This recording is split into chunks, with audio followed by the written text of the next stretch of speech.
Greetings, eco-conscious viewers. Welcome to today's episode of Planet Earth, Our Loving Home. June 5th is World Environment Day, a day established by the United Nations in 1973 to raise global awareness of the vital importance of preserving our biosphere. This year's theme is Many Species, One Planet, One Future.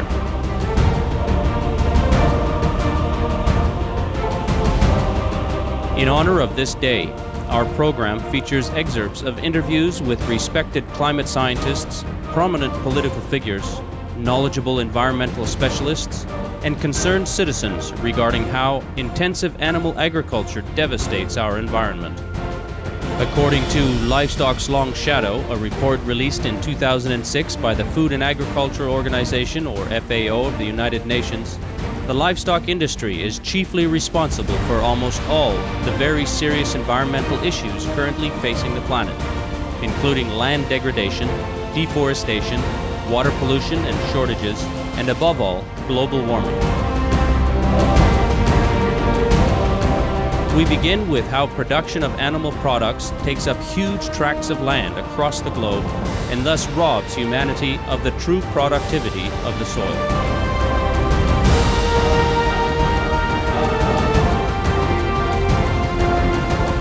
The whole operation of the meat system requires a lot of land. There's a whole bunch of agricultural land somewhere making the food to grow those animals. We're all connected together. We live on the same planet. We do one thing, it affects everybody. And this is a very important illustration. The livestock sector is by far the single largest anthropogenic user of land. Livestock production accounts for 70% of all agricultural land and 30% of the world's surface land area. And 70% of previous forested land in the Amazon is occupied by cattle pastures, and crops for animal feed cover a large part of the remainder.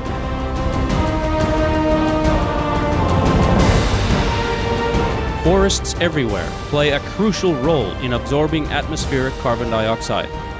Deforestation due to livestock raising erases these priceless carbon sinks. Animal agriculture is the driver of land clearing around the world, particularly in Australia. Of the 100 million hectares of Australia that's been deforested, about 70 million of that has been down to animal agriculture. About 26 million is what we crop, and we only live on about 2 million hectares. 尤其是像巴西这种地方，他们假如说是就说不去生产这些肉类的话，那些地方就说他们烧掉很多森林，使它变成草原，来做畜牧业的话，它就不需要了。它那些地方它就可以留下来，让森林继续生长。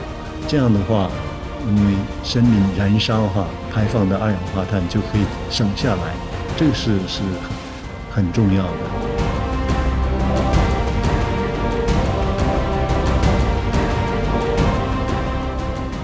Production of animal products is inherently inefficient.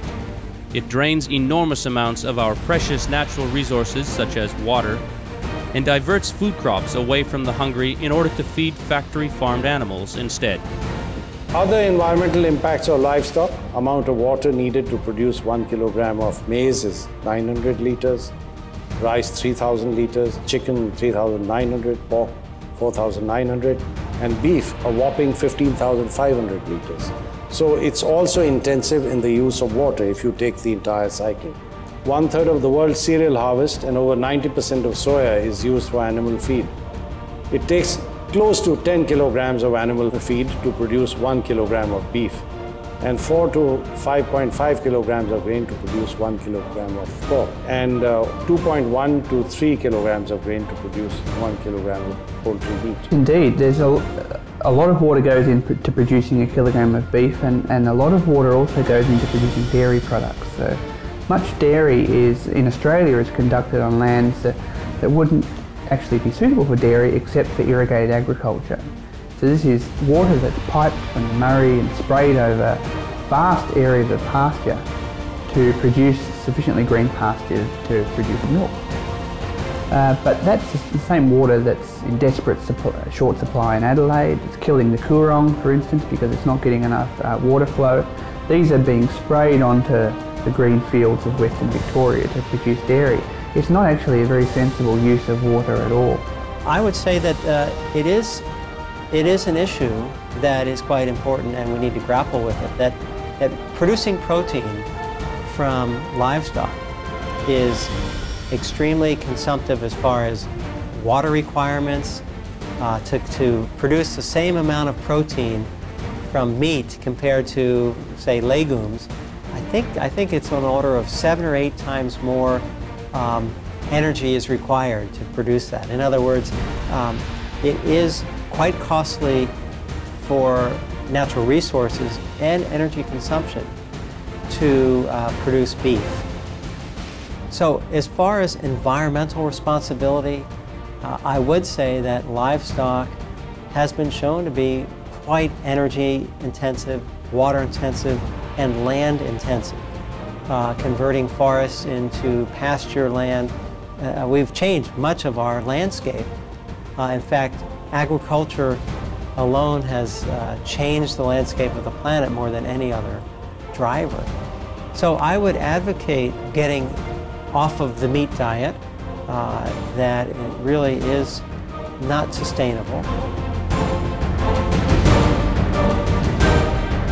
The global biodiversity crisis is closely related to the rapid growth of the livestock industry in recent decades. We human beings are living things. We came to existence and evolved in living systems as part of ecological systems. Every time we reduce the amount of biodiversity, we basically impoverish our own future. And we need to really think about ecosystems and biodiversity across the face of the planet. And we also need to think about maintaining representative natural areas that are of sufficient size that they continue to be representative. That was the idea of the minimum critical size of ecosystems, and how big should a park be in order to really be representative. If we fail to do this, it's a pretty unattractive future, not only for the rest of life, but for human beings.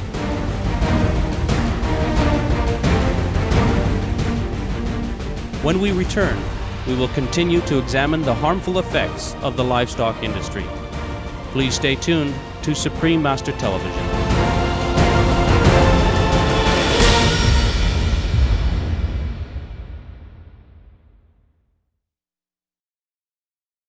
Det som er viktig er jo å bevisstgjøre folk på at kjøttforbruket er en vesentlig bidragsyter både til klimaendringene, men også til matvarekrisa i verden.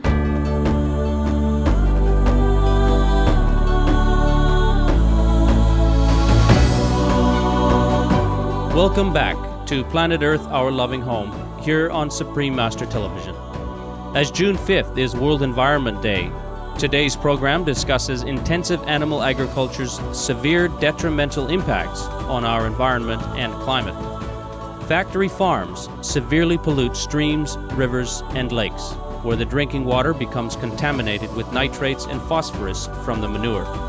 Residents around such operations suffer from respiratory illnesses from the foul air. I must admit that I have much more frequent diarrhea in the springtime, or when the water is dirty. When the river water gets brown, if I drink too much water out of the faucet, there's a good chance I have a diarrhea the next day. I went to the Journée annuelle de santé publique, and I saw a study about people getting sick, getting diarrhea, living near either pig farms or cattle farms. Ben, on peut pas respirer, c'est de l'ammoniac. On manque d'air. On a vu des journées où il fallait quitter. On quitte le matin, on vient le soir quand les vents ont changé de côté.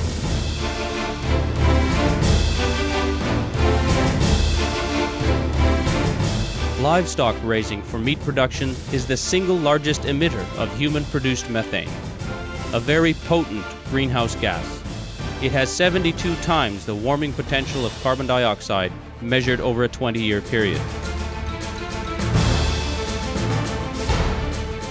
Methane in particular is produced by ruminants when they digest their food, and we have 90 million sheep and 28 million cattle in this country. They are 24/7 methane producing machines, and the amount of warming that methane creates in Australia is more warming than all of our coal-fired power stations. It's absolutely staggering.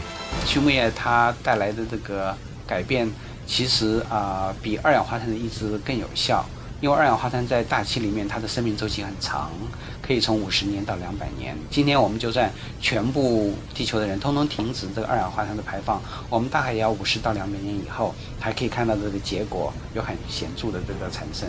可是这个甲烷它就不一样，甲烷它的生命周期只有15年，所以我们今天如果能够减少它的排放，1代我们就看到它的结果就出现了，所以它的效果很快很直接。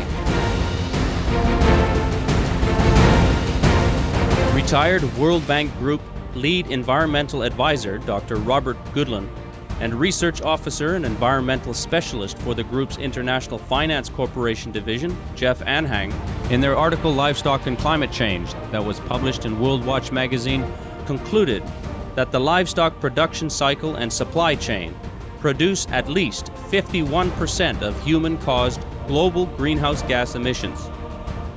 They recommend adopting a plant-based diet as the first choice solution to climate change.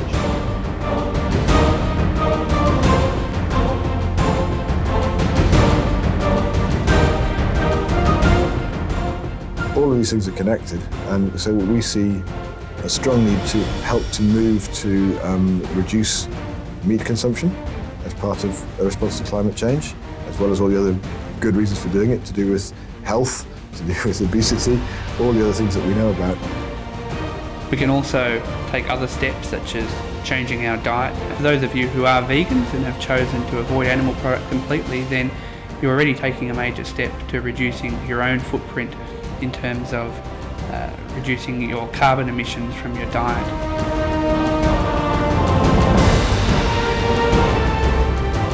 A study by the Netherlands Environmental Assessment Agency entitled Climate Benefits of Changing Diet analyzed the entire chain of animal raising activities from field to fork. It calculated that the $40 trillion cost to reduce greenhouse gas emissions and to take other climate change-related mitigation measures to halt the global warming could be reduced by up to 80% if the world adopted a vegan diet.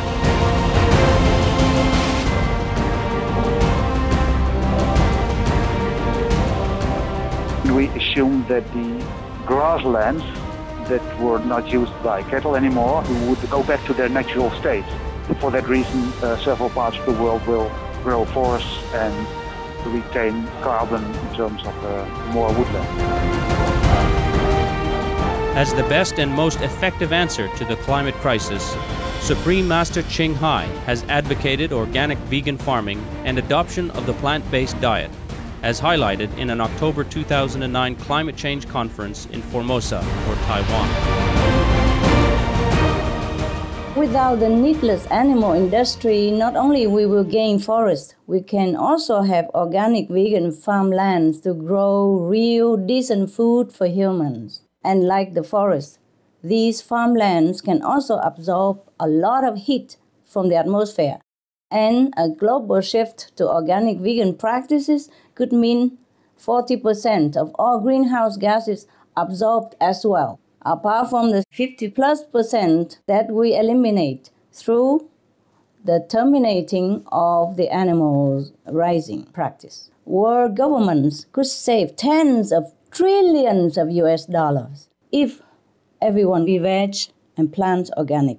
So you see, 50% less from no more animal industry, 40% less carbon dioxide from organic farming, then we will be singing. Our world will be safe.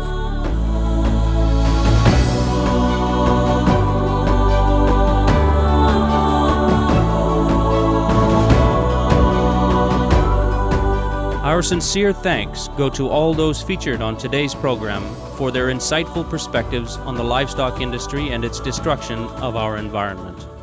Following an organic vegan diet is the simplest and quickest way to heal our Earth and prevent runaway climate change from occurring.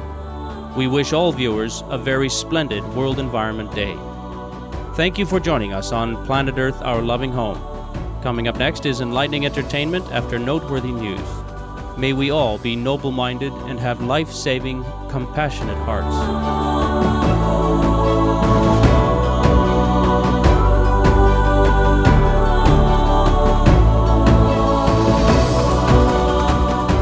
For more details, please visit www.suprememastertv.com/PE.